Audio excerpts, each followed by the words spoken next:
grand journal de Télésignal.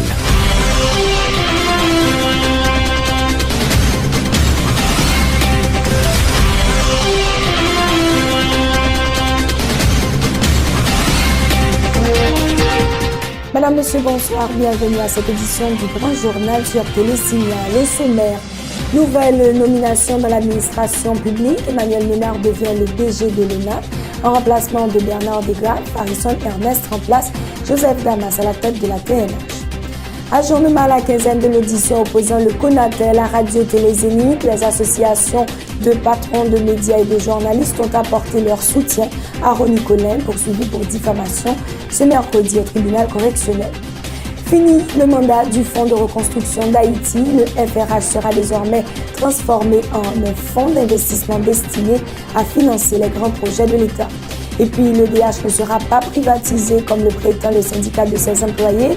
Le conseil d'administration de l'institution ne fait que recevoir des appels d'offres pour entamer un partenariat public-privé visant à régulariser le fonctionnement de la compagnie, rassure le ministre chargé de la sécurité énergétique. Et puis, des jeunes répondent à l'appel de Leslie Maniga en s'alliant au parti politique RDMP. Le premier congrès sur la fondation du mouvement des jeunes progressistes s'est clôturé ce mercredi. À l'étranger, Barack Obama propose la création d'un fonds de 5 milliards de dollars pour lutter contre le terrorisme. C'était à l'occasion de la présentation des grandes lignes de sa politique étrangère dans la prestigieuse école de l'armée de terre à New York.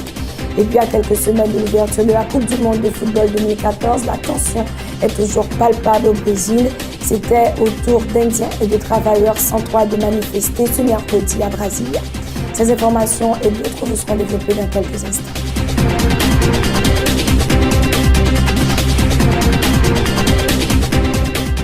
De nouvelles personnalités viennent d'être nommées au poste de directeur général dans l'administration publique. 3 nouveaux directeurs généraux donc, nommés par arrêté présidentiel.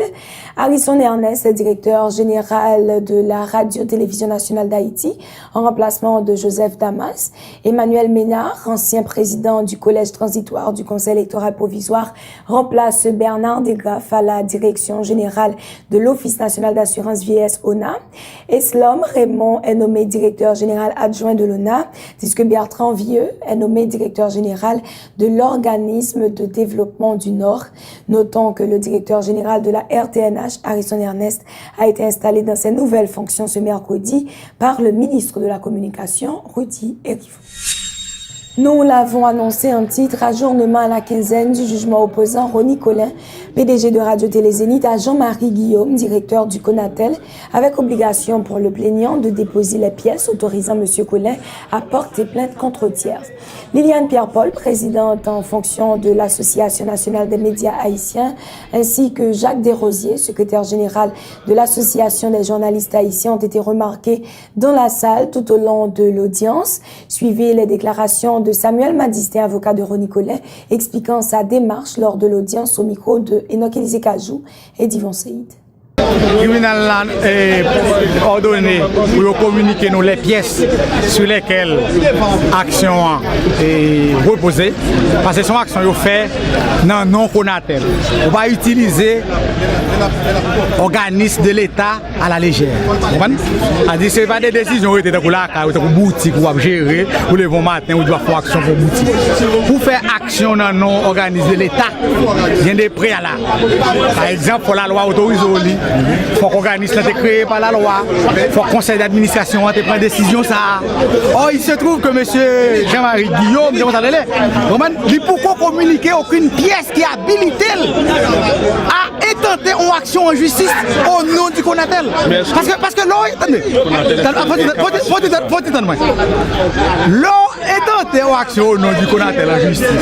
Sous perdu, il doit condamner CONATEL pour le payer l'argent qu'il va posséder.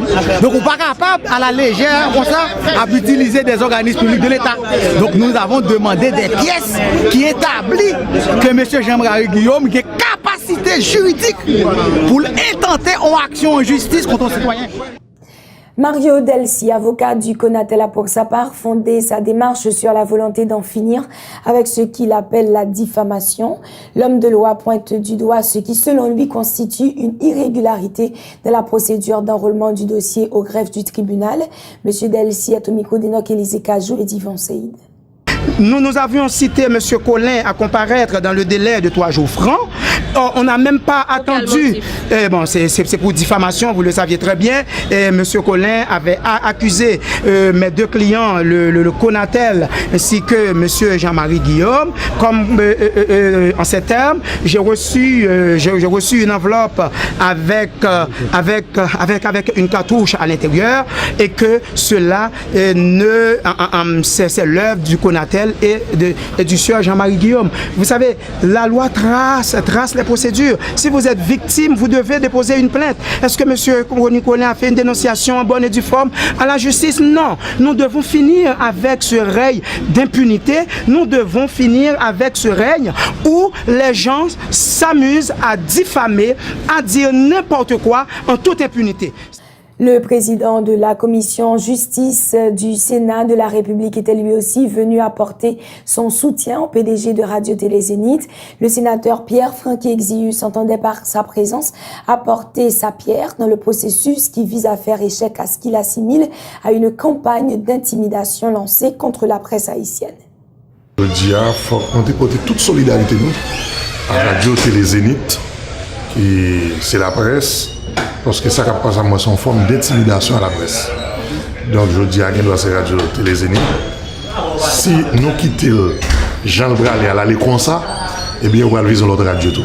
C'est comme si on voulait faire même bouche journalistes pour empêcher de faire des analyses sur des situations graves qui passent dans le gouvernement. Donc nous devons dire non, nous pas d'accord en comportement ça. C'est ça qui explique la présence nous dans le tribunal.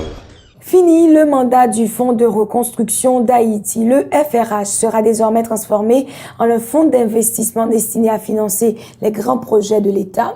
Selon la ministre de l'Économie et des Finances qui présidait le FRH, les représentants de différents pays et bailleurs qui alimentaient le fonds s'entendent sur l'idée d'accompagner le développement d'Haïti dans d'autres domaines. Une réunion a été organisée ce mercredi dans le cadre du dit dossier. Marie-Carmel Jean-Marie au micro de Tom Dumont et Domaine Henry.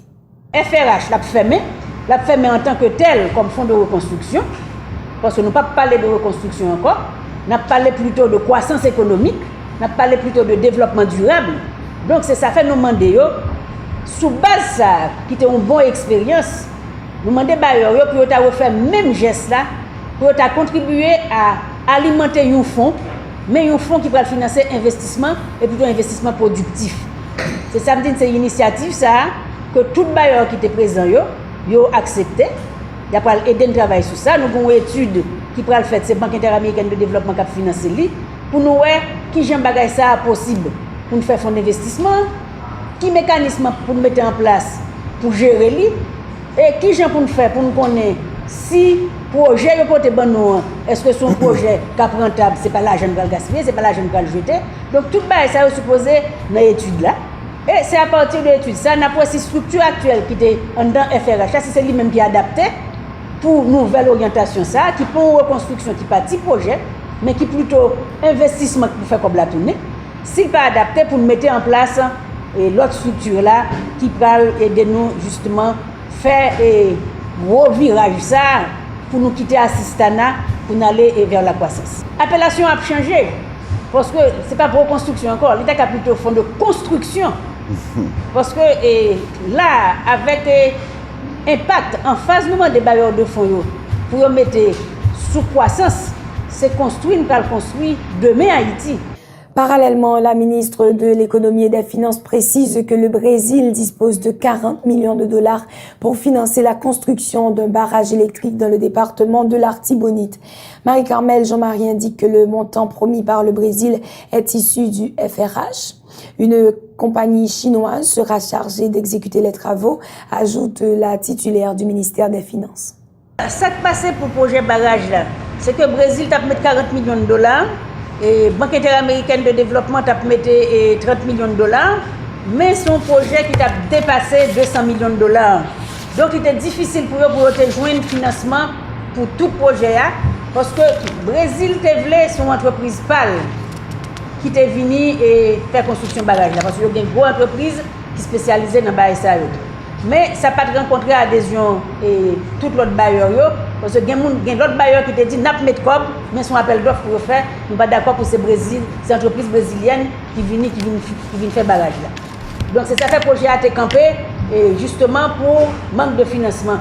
Mais actuellement le projet a continué à évoluer et le gouvernement haïtien a discuté avec nos entreprises chinoises et qui justement ont une proposition pour les construire barrage ça avec des financements de pays pâles. Pour sa part, le responsable du FRH de la mission arrivera à terme le 1er juin prochain, indique avoir disposé de 400 millions de dollars, dont 100 millions ont été utilisés pour supporter les programmes jugés prioritaires pour le gouvernement. Selon Joseph Leitman, 48 millions de dollars seront utilisés pour appuyer le budget 2013-2014. 15 millions seront alloués au programme de cantine scolaire et une autre tranche ira à la réhabilitation de la centrale hydroélectrique de Péligre. Monsieur Leitman, au micro de Tom Dumont et de Wendy Henry. Nous avons réussi à mobiliser 400 millions de dollars qui étaient mis dans le même pot et qui étaient utilisés sur la base des propositions du gouvernement. On a réussi à utiliser les avantages comparatifs de les Nations Unies, de la BID et de la Banque mondiale en même temps. On a décidé d'utiliser plus que 100 millions de dollars du Fonds de reconstruction pour appuyer les programmes du gouvernement haïtien. Nous allons utiliser 48 millions de dollars cette année pour aider le budget de l'État. Nous allons appuyer le programme de cantine scolaire du gouvernement haïtien avec un financement de 15 millions de dollars. Nous allons financer la réhabilitation de la ligne électrique de transmission entre Péligre et Port-au-Prince pour permettre d'utiliser l'électricité qui est générée à Péligre dans la ville même. Et nous allons utiliser les 40 millions que le ministre a mentionné pour des projets d'agriculture, santé et formation professionnelle. Et finalement, un tout petit morceau de à peu près 4 millions de dollars pour financer la réforme du secteur d'éducation. Le nouveau gestionnaire du FRH qui prendra fonction à partir du 1er juin prochain est déjà connu. Mamadou Deme précise que la première phase du FRH a été un succès. Monsieur Deme annonce des réflexions conjointes avec les responsables haïtiens afin de définir les nouvelles orientations du Fonds de reconstruction d'Haïti. Mamadou Deme au micro de Tom Dumont et de Wendy Henry. Nous sommes en train de réfléchir sur comment est-ce qu'on peut bâtir sur le succès qu'a été le FRH. Et le gouvernement vient de, comme l'a dit Madame le ministre tout à l'heure, est en train véritablement de donner une nouvelle impulsion au FRH.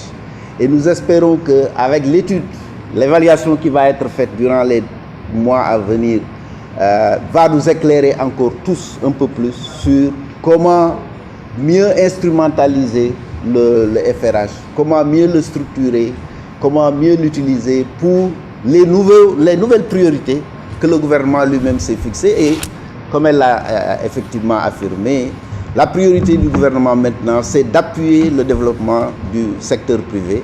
Et le FRH va s'adapter à cette demande-là, comme il l'avait déjà fait du reste pour la reconstruction. Rappelons que lors d'une visite de presse ce mardi, le responsable du Fonds de reconstruction d'Haïti avait informé que 80,75% des 400 millions de dollars confiés au FRH, soit 323 millions, ont déjà été dépensés. L'électricité d'Haïti ne sera pas privatisée comme le prétendent les membres du syndicat de l'EDH. C'est ce qu'a affirmé le ministre chargé de la sécurité énergétique, délégué auprès du Premier ministre. René-Jean Jumeau précise que depuis un an, le conseil d'administration de l'EDH avait approuvé un partenariat public-privé afin de régulariser le fonctionnement de la compagnie électrique. Selon le ministre Jean Jumeau, jusqu'à date, le conseil d'administration reçoit encore les appels d'offres, mais rien n'est encore décidé sur le choix des compagnies pour ce partenariat. René-Jean Jumeau est l'invité de Tamara Orion-Garo à la rubrique Tendance de ce mercredi. En dans EDH, pour que EDH travaille plus avec le secteur privé, pas seulement au niveau de production énergie, mais également au niveau de transmission, commercialisation, vente et recouvrement. Mais depuis un an, nous prenons décision. Ça a qui résultat concret sur le terrain? Attendez bien. Depuis un an, décision on prend, mais action pour qu'on fait. Okay. Décision, c'était une résolution du conseil d'administration et m'a insisté sur le fait que le syndicat est représenté au sein du conseil d'administration de l'EDH. Syndicat est là. Moi, pas prendre décision moi-même. Moi, pas un membre du conseil d'administration de l'EDH. Moi, simplement constater que décision a été prise au niveau du conseil d'administration de l'EDH, ensemble avec le syndicat, ce qui est une bonne chose, que regardez, il dit, nous besoin d'aller plus loin. Nous besoin que employé EDH capable de gagner plus de débouchés, employé EDH capable de gagner plus de possibilités d'avancement en dans système électrique là. Là, j'ai une seule compagnie, le cas 2, le cas 10, le cas 5 compagnie, mais ça baille un dynamisme à ce secteur-là. Il y a un pile côté dans le pays, à journée jeudi là, qui pas gain accès du tout à EDH, en nous créant une dynamique pour que, il y a plusieurs compagnies qui travaillent dans ce secteur-là, avec contrôle EDH. Il va y avoir plus de compagnies, donc plus débouchés pour les gens qui forment une affaire électricité. Il va y avoir une plus grande dynamique. Ça veut dire que plus côté, il y a un courant cap bail, eh bien, il y a plus business capable de développer. Il y a plus l'argent capable de brasser en d'un pays, et on va gagner création d'emplois et croissance économique. Donc, c'est dynamique ça, je pense, qu'il y a pour rechercher à travers un partenariat, à travers un travail de secteur public, là, ensemble, secteur privé, tout ensemble, et Premier ministre Laurent Lamotte, il y a des demandes spécifiques et instructions de bail dans ce sens ça. Parlons maintenant d'une série de mobilisations prévues à l'occasion du 1er juin en vue de forcer les troupes de la MINUSTA à quitter le pays. Autour de cette date qui marquera les 10 ans de la mission onusienne en Haïti, des organisations ont élevé la voix pour dénoncer le caractère impérialiste de cette mission. Par ailleurs, le directeur exécutif de la plateforme haïtienne de plaidoyer pour un développement alternatif, Camille Chalmers, préconise le renforcement sur le long terme de la police nationale d'Haïti. Ces explications sont recueillis par Michi Alexis et Ephésien Mathieu. Nous connaissons épisodes de viol, des viols massifs contre femmes, des viols massifs contre timoun, adolescentes, femmes, tant que garçons, et des viols qui sont documentés dans plusieurs cas. SOFA fait des rapports sur ça. Autorité ministérielle reconnaît que il y a 112 soldats sri-lankais qui étaient responsables de viols massifs, systématiques contre des jeunes filles et des enfants dans la zone de Martissa. Jusqu'à présent, pas aucun procès qui est fait contre soldats sri-lankais. Ça veut dire que le ministère installe dans la culture de l'impunité, de prolonger, renforcer la culture d'impunité, alors qu'on connaît que la culture d'impunité, c'est un vrai obstacle à la construction d'un véritable système judiciaire. Et qui est plus grave, là, bien sûr, tout le monde connaît, c'est l'introduction du choléra en Haïti. Côté qu'à partir d'octobre 2010, à partir d'octobre 2010, ils ont introduit le choléra dans le pays d'Haïti, qui est responsable de 8556 morts. 8556 fractions qui étaient là avant aujourd'hui, qui mourent à cause de choléra, et plus de 700 000 personnes qui sont affectées.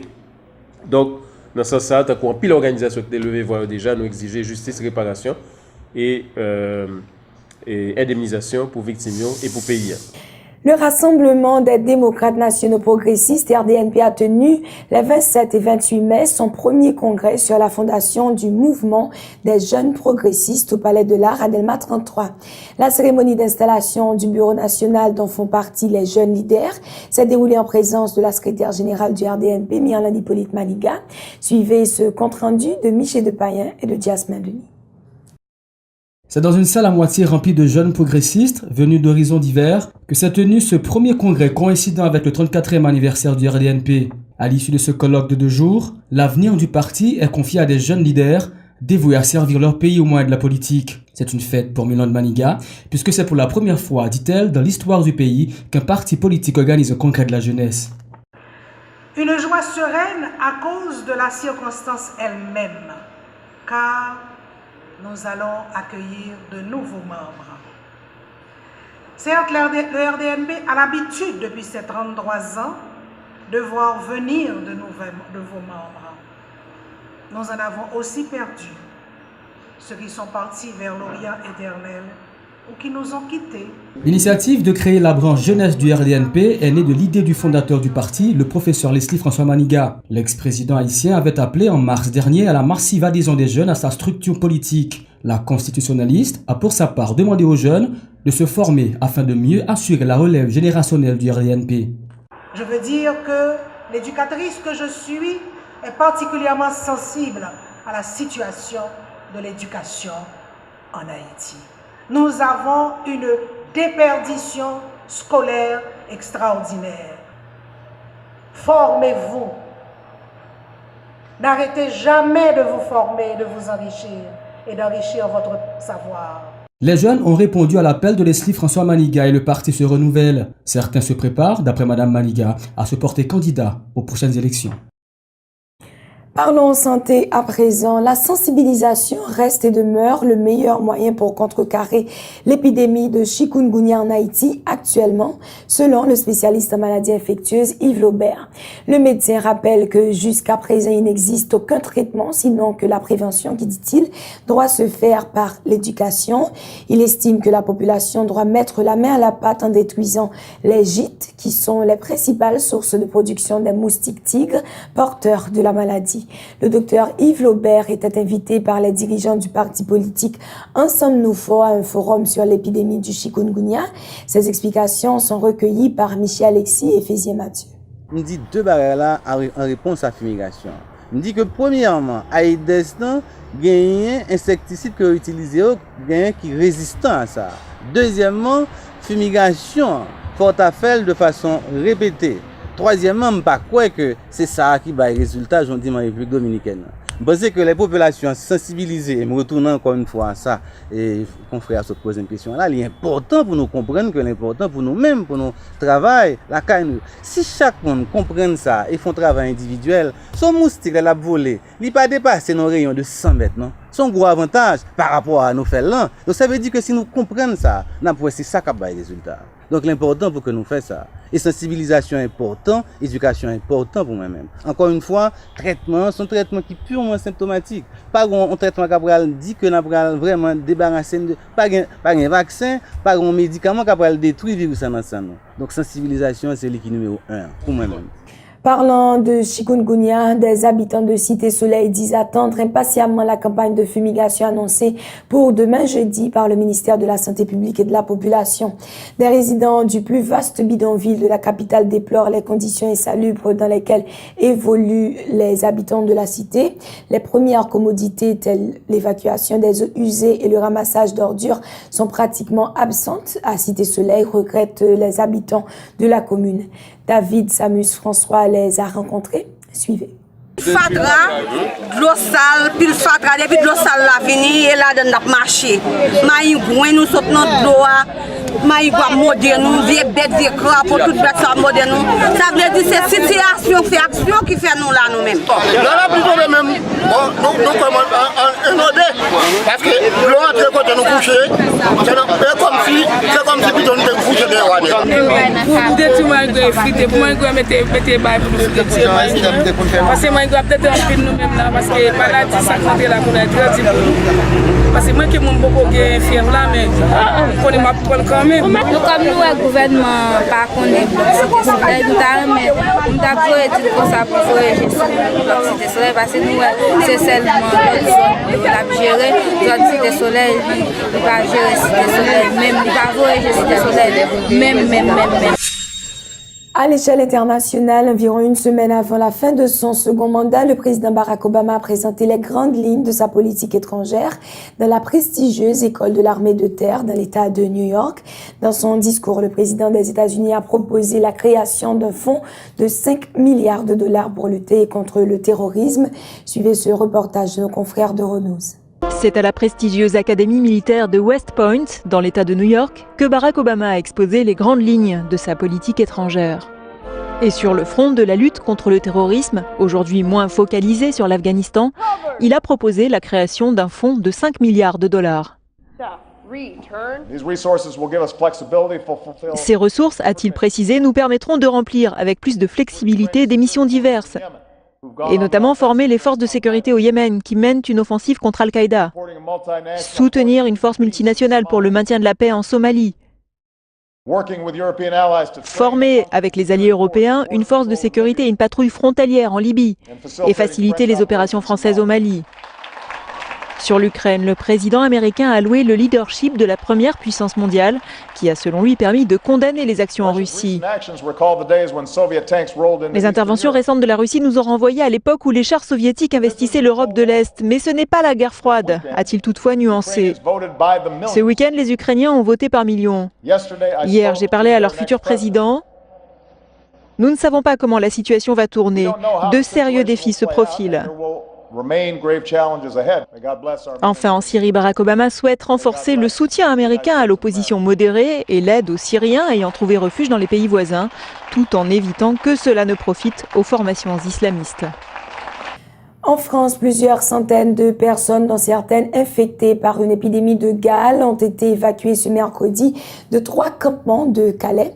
Certains migrants ont pris la fuite, d'autres ont tenu tête aux policiers alors que le démantèlement avait été prévu par les autorités une semaine à l'avance. Plus de détails avec ce reportage de Renews. 3 campements de fortune ont été démantelés à Calais par les autorités françaises. Des migrants en situation irrégulière, candidats à l'exil au Royaume-Uni, ont été évacués ce matin. Certains ont résisté en tentant de se barricader dans un bâtiment réservé à la distribution de nourriture. Depuis la fermeture du centre d'hébergement et d'accueil d'urgence humanitaire de la Croix-Rouge à Sangatte il y a 12 ans, les migrants se regroupent dans le port de Calais ainsi que sur une dizaine d'autres sites de la région. L'association Médecins du Monde dénonce les conséquences de cette évacuation. Ça va être des personnes qui vont errer dans la ville, qui vont être dans un état de santé encore plus difficile et précaire que celui qu'ils ont actuellement. Donc nous, on dénonce vraiment le fait que cette politique de répression et d'expulsion ne sert à rien, laisse les gens dans la difficulté et les met en danger en termes de santé. L'opération avait été annoncée il y a une semaine en raison d'une augmentation de la violence et de nombreux cas de gale. Ces migrants originaires de pays en conflit comme la Syrie ne font pas l'objet d'interpellations et ont reçu pour certains un traitement contre la gale. Nous restons toujours aux États-Unis où la poétesse afro-américaine Maya Angelou, figure du mouvement pour les droits civiques aux États-Unis, est morte dans la nuit de mardi à mercredi chez elle en Caroline du Nord à l'âge de 86 ans. Maya Angelou souffrait de problèmes de santé, plus particulièrement de problèmes cardiaques ces derniers temps. Née dans le Missouri, Maya Angelou a été élevée dans l'Arkansas, un État victime d'une forte ségrégation raciale. Son plus célèbre ouvrage, Je sais pourquoi, l'oiseau chante en cage, décrivant son enfance dans le Sud raciste, publié en 1969, avait atteint le statut de best-seller. Maya Angelou était la mentor de la présentatrice américaine de renommée internationale, Oprah Winfrey. À quelques semaines de l'ouverture de la Coupe du Monde de football 2014, la tension est toujours palpable au Brésil. Une manifestation d'Indiens et de travailleurs centraux à Brasilia s'est tenue devant l'enceinte sportive où est actuellement exposé le trophée de la Coupe du Monde. Les protestataires ont été dispersés par les forces de l'ordre à coups de gaz lacrymogène. Compte rendu Euronews. Au Brésil, la manifestation avait pourtant commencé dans une ambiance bon enfant, emmenée par Raoni et 500 autres chefs indiens. Plus d'1 millier de personnes s'étaient rassemblées ce mardi aux abords du stade de Brasilia pour défendre les droits des peuples indigènes. Des travailleurs sans toit s'étaient joints au défilé. Mais à 16 jours de l'ouverture du mondial de football, le Brésil ne veut laisser aucune place aux mouvements sociaux. La police montée a d'abord chargé les manifestants pour les empêcher de s'approcher du stade. Certains Indiens ont répliqué en lançant des pierres contre les forces de l'ordre. Ils ont finalement été dispersés à coups de gaz lacrymogène.